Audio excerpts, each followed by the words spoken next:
తండేల్ నాగ చైతన్య సాయి పల్లవి జంటగా నటించిన ఈ సినిమా కథ గురించి బహుశా చాలా మందికి తెలిసి ఉంటుంది. సముద్రంలో చేపలు పట్టుకునే మత్స్యకారులు కొందరు ఆంధ్రప్రదేశ్ నుంచి గుజరాత్ సముద్ర తీరానికి వెళ్లి అక్కడ చేపలు పడుతూ పాకిస్తాన్ జలాల్లోకి తెలియకుండా ప్రవేశించడంతో పాకిస్తాన్ నేవీ అధికారులు ఆ మత్స్యకారుల్ని అరెస్ట్ చేసి జైల్లో పెట్టారు. మత్స్యకారుల జీవితాలు, జైల్లో వారు పడిన బాధలు, వారిని విడిపించుకునేందుకు వారి కుటుంబాలు చేసిన పోరాటం, ఇలాంటి సంఘటనల ఆధారంగా తీసిందే తండేల్. అయితే ఈ సినిమా కథకు, సినిమాలో చూపించిన సంఘటనలకు 2018లో శ్రీకాకుళం జిల్లా మత్స్యకారులకు ఎదురైన ఒక యథార్థ సంఘటనే ఆధారం. 2018లో జరిగిన ఈ సంఘటన అప్పట్లో ఇండియా, పాకిస్తాన్ దేశాల మధ్య సంబంధాల సైతం ప్రభావితం చేసింది. మత్స్యకారుల జీవితాలకు సంబంధించిన అనేక చీకటి కోణాల సైతం వెలుగులోకి తెచ్చింది. అప్పట్లో ఆంధ్రప్రదేశ్ మత్స్యకారులు దాదాపు సంవత్సరం పాటు పాకిస్తాన్ జైల్లో అష్టకష్టాలు పడ్డారు. ఆ సమయంలో కుటుంబ సభ్యులు చేసిన పోరాటం, అధికారుల సంప్రదింపులు ఇవన్నీ ఫలించి ఎట్టకేలకు మత్స్యకారులు జైలు నుంచి విడుదలయ్యారు. కాబట్టి తండేల్ సినిమాకు ఆధారమైన ఆనాటి యథార్థ సంఘటన గురించే ఈ వీడియోలో మీకు తెలిపే ప్రయత్నం చేయబోతున్నాను. ఆ సమయంలో మత్స్యకారులు ఎదుర్కొన్న సమస్యలేంటి, వారిని విడిపించేందుకు వారి కుటుంబ సభ్యులు ఎలాంటి పోరాటం చేశారు, ఇలా ప్రతి ఒక్క విషయాన్ని ఈ వీడియోలో మనం క్లియర్ గా చూద్దాం. బహుశా ఈ వీడియో చూసే సమయానికే సినిమా అనేది విడుదలైపోయి ఉండొచ్చు. ఒకవేళ మీరు సినిమాను చూసినట్లయితే తండేల్ మూవీ మీకు ఎలా అనిపించింది తప్పకుండా మీ అభిప్రాయాన్ని కామెంట్లో తెలపండి. అండ్ ఇలాంటి మరిన్ని ఇన్ఫర్మేటివ్ వీడియోస్ ని మీ కొరకు తెచ్చేందుకు మీ సపోర్ట్ గా ఈ వీడియోకి జస్ట్ లైక్ చేయండి చాలు. సో లేట్ చేయకుండా let's get into the video.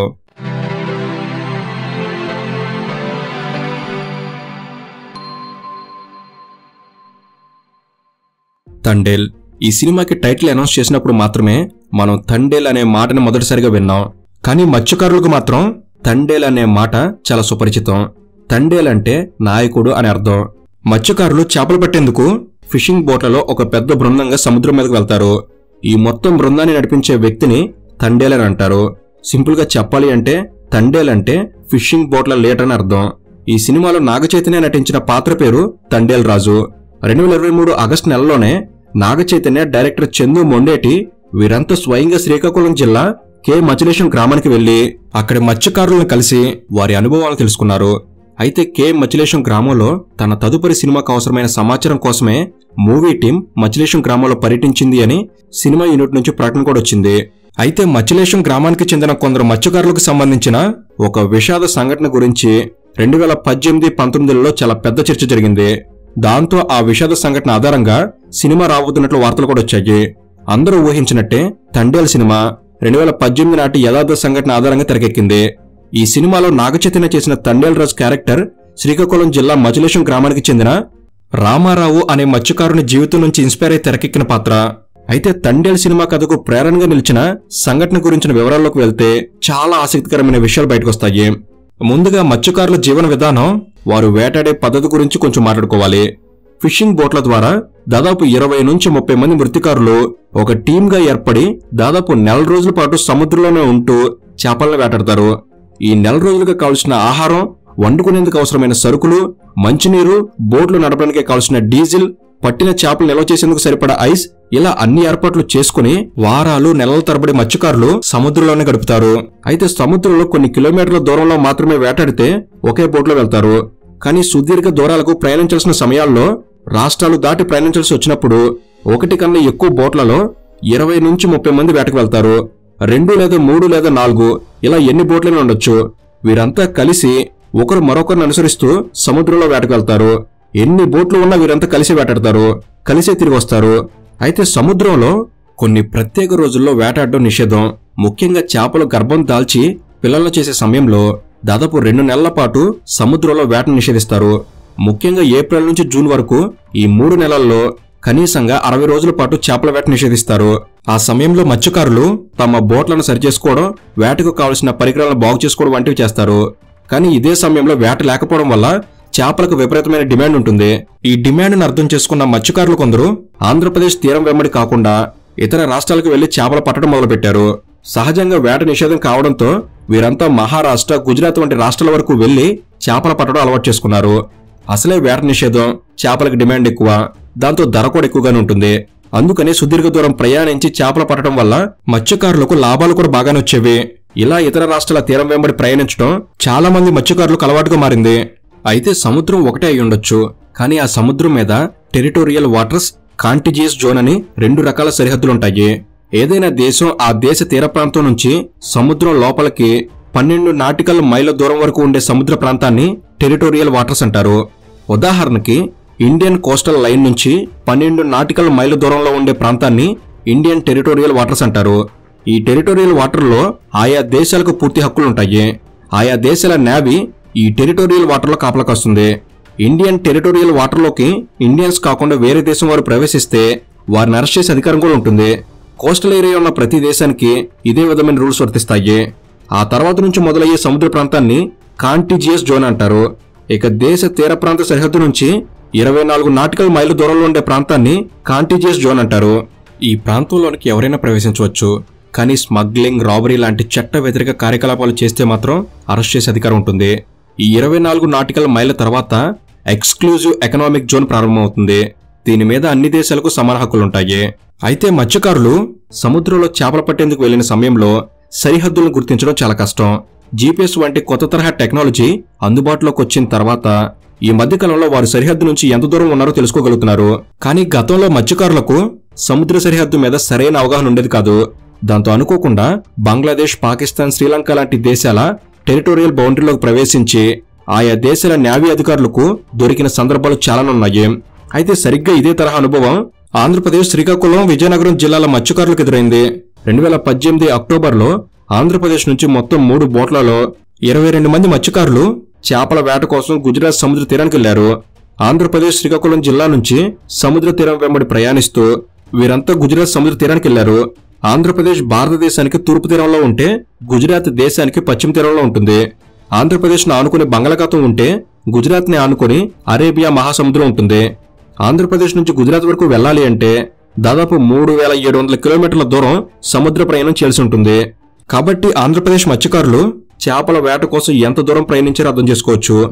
అయితే ఇలా ఆంధ్రప్రదేశ్ నుంచి గుజరాత్ వరకు వెళ్లి చేపలు పట్టడం మత్స్యకారులకు ఎప్పటి నుంచో ఉన్న అలవాటే.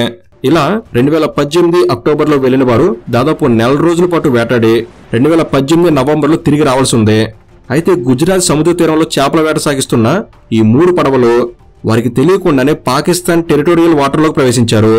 ఆ సమయంలో సముద్రం మీద పాకిస్తాన్ గస్తీ కాస్తూ ఉన్న పాకిస్తాన్ నేవీ వారు వీరి పడవలను చుట్టుముట్టి వీరిని పట్టుకున్నారు. ముందుగా పాకిస్తాన్ నేవీ వీరి షిప్పింగ్ బోట్లలో ఉన్న ఎలక్ట్రానిక్ వస్తువులను తీసుకుని వీరిని వదిలేద్దామని అనుకున్నారు.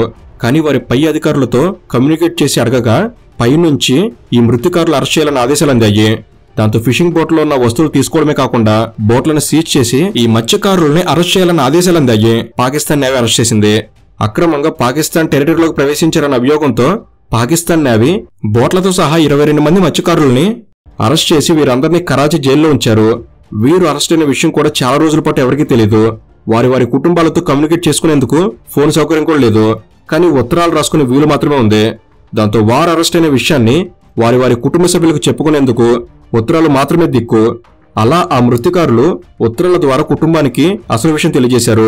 దాంతో ఆంధ్రప్రదేశ్లో ఒక్కసారిగా ఈ విషయం హాట్ టాపిక్ అయింది. 2018 నవంబర్ నుంచి 22 మంది ఆంధ్రప్రదేశ్ మత్స్యకారులను అరెస్ట్ చేసింది. ప్రభుత్వాన్ని, అధికారులను సంప్రదిస్తూనే ఉన్నారు. 2 దేశాల మధ్య వ్యవహారం కావడంతో ఈ విషయాన్ని కేంద్ర ప్రభుత్వం హ్యాండిల్ చేయాల్సి ఉంటుంది. ఈ 22 మంది మత్స్యకారుల కుటుంబాల వారు ఢిల్లీ వెళ్లి విదేశాంగ కార్యాలయంలో వినతి పత్రాలు ఇచ్చారు. ఇక 2019లో ఆంధ్రప్రదేశ్ అసెంబ్లీతో పాటు దేశవ్యాప్తంగా ఎన్నికలు జరిగాయి. దాంతో ఎన్నికల హడావిడిలో రాజకీయ నాయకులు ఎవరూ కూడా వీరి సమస్యను పెద్దగా పట్టించుకోలేదు. అయినప్పటికీ కూడా ఒకవైపు మత్స్యకారుల కుటుంబ సభ్యుల పోరాటం కొనసాగుతూ ఉండగా మరోవైపు పాకిస్తాన్ కరాచీ జైల్లో ఉన్న మత్స్యకారులంతా అక్కడ నానా అవస్థలు పడుతూ చిత్రహింసలు అనుభవించారు. ఇక 2019లో ఆంధ్రప్రదేశ్లో వైసీపీ అధికారంలోకి వచ్చింది. దాంతో మత్స్యకారుల కుటుంబ సభ్యులు తమ సమస్యను రాష్ట్ర ప్రభుత్వం దృష్టికి తీసుకువెళ్లగా ప్రభుత్వం ఈ విషయంలో చొరవ తీసుకుంది. Central foreign affairs minister Jaishankar గారికి అప్పటి వైసీపీ ప్రభుత్వం లేఖ రాసింది. అప్పటి వైసీపీ రాజ్యసభ సభ్యుడు విజయసాయిరెడ్డి జయశంకర్ గారితో ప్రత్యేకంగా మాట్లాడారు. దాంతో కేంద్ర ప్రభుత్వం ఈ విషయం మీద పాకిస్తాన్తో సంప్రదింపులు మొదలుపెట్టింది. ఇరు దేశాల అధికారుల మధ్య చర్చలు నడిచాయి.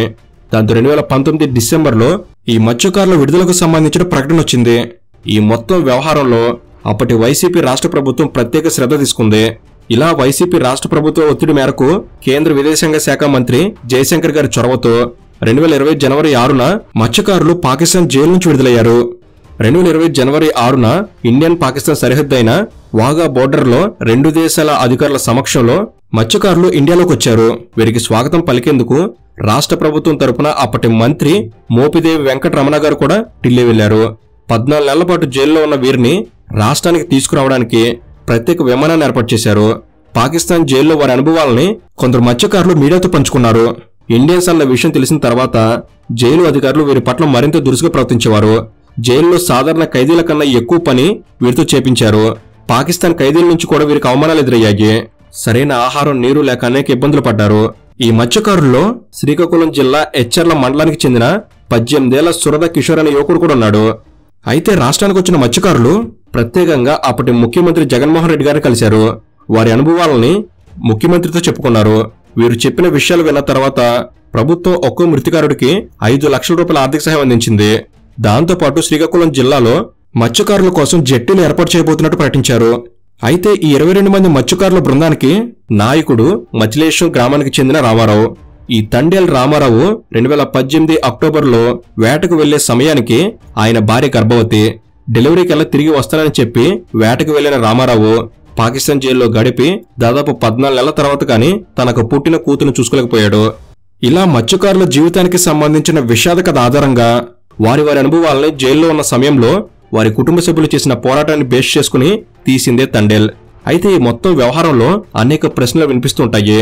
974 కిలోమీటర్ల తీర ప్రాంతంతో దేశంలోనే 2వ అత్యధిక తీర ప్రాంతం కలిగి ఉన్న రాష్ట్రంగా ఉన్న ఆంధ్రప్రదేశ్ నుంచి మత్స్యకారులు ఎందుకని వేల కిలోమీటర్ల దూరంలోని గుజరాత్ వరకు వెళ్తున్నారు? ఇలా వెళ్లి అరెస్ట్ అయిన వ్యవహారం ఇదే మొదటిసారి కాదు, ఇదే ఆఖరిసారి కూడా కాదు.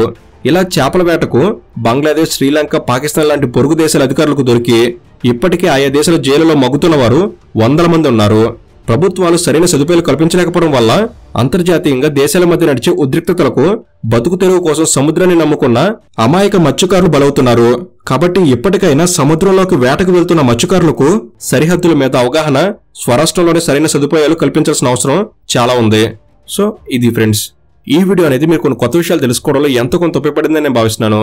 ఈ వీడియో కనుక మీకు నచ్చినట్లయితే జస్ట్ లైక్ చేయండి చాలు. ఇలాంటి మరిన్ని ఇన్ఫర్మేటివ్ వీడియోస్ అనేవి ఇక్కడ నుంచి రాబోతున్నాయి.